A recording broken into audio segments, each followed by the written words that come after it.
They say the snake that bites you is often the one sleeping beside you. This is the story of two young ladies bound by friendship until jealousy turned one into a betrayer. In a small town lived two close friends, Zainab and Amara. They grew up together, shared secrets, laughter, and dreams of a better life. Amara and Zainab had lived together for 3 years. Amara was calm, gentle, and hardworking. Zainab was fleshy, loud, and loved to have fun. The nightclub was a second home. Every morning, Amara would wake up early, smiling as she prepared food for her boyfriend Kola, a public transport driver. Though Kola was poor, he was rich in love. He called Amara his one and only queen.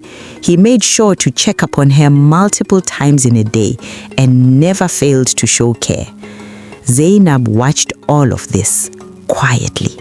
Zainab had many admirers at her night parties, but none stayed. They bought drinks, made promises, and disappeared. One night, as Amara spoke happily on the phone with Kola, Zainab scoffed. "Imagine suffering with a driver when you could be enjoying life," said Zainab. Amara only smiled and said, "He may not have money, but he has a good heart." That was the moment jealousy fully entered Zainab's heart. Zainab decided Amara didn't deserve such love. She plotted to destroy the beautiful relationship Amara had with Kola. She planned to hook Amara up with a rich man and have Kola catch them together. She invited Amara to one of her night parties, insisting it was just for fun. That night, Zainab secretly introduced Amara to a rich, charming man named Chief Dorojaye. Unknown to Amara, the man was a ritualist, feared in whispers around the city. Chief Dorojaye showered Amara with gifts, money, and promises. Amara became confused. Her heart stayed with Kola, but her eyes were tempted by wealth. Kola noticed the sudden change in Amara. Instead of anger, he confronted Amara with honesty. He said, "I may be poor, but I love you with everything I have. If money is what you want, I won't stop you." Amara broke down in tears and came back to her senses. That night, she rejected Chief Dorojaye's proposal, returned his gifts and presents, and made sure to focus only on Kola. Zainab's plan had failed. Angry and desperate, she did what she never planned. She accepted Chief Dorojaye for herself to cater for her flashy lifestyles. Luxury entered her life overnight. Cars, clothes, expensive trips. But with wealth came strange rules. She was forbidden from visiting family, forbidden from asking questions, forbidden from leaving at night. Soon, her beauty faded, her laughter disappeared, her sleep was haunted by nightmares. One evening, as Zainab was in the kitchen preparing food, she overheard a ritual conversation meant for her.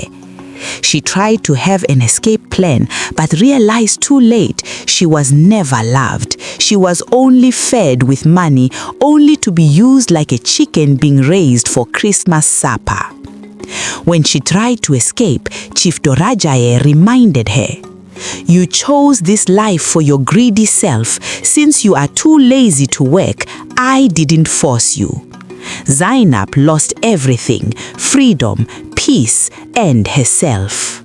Amara started getting worried when she couldn't hear from Zainab. She tried reaching out to her several times, but her phone was always switched off. Zainab's parents, whose concern were growing from not hearing from their only daughter, called Amara to ask of her whereabouts.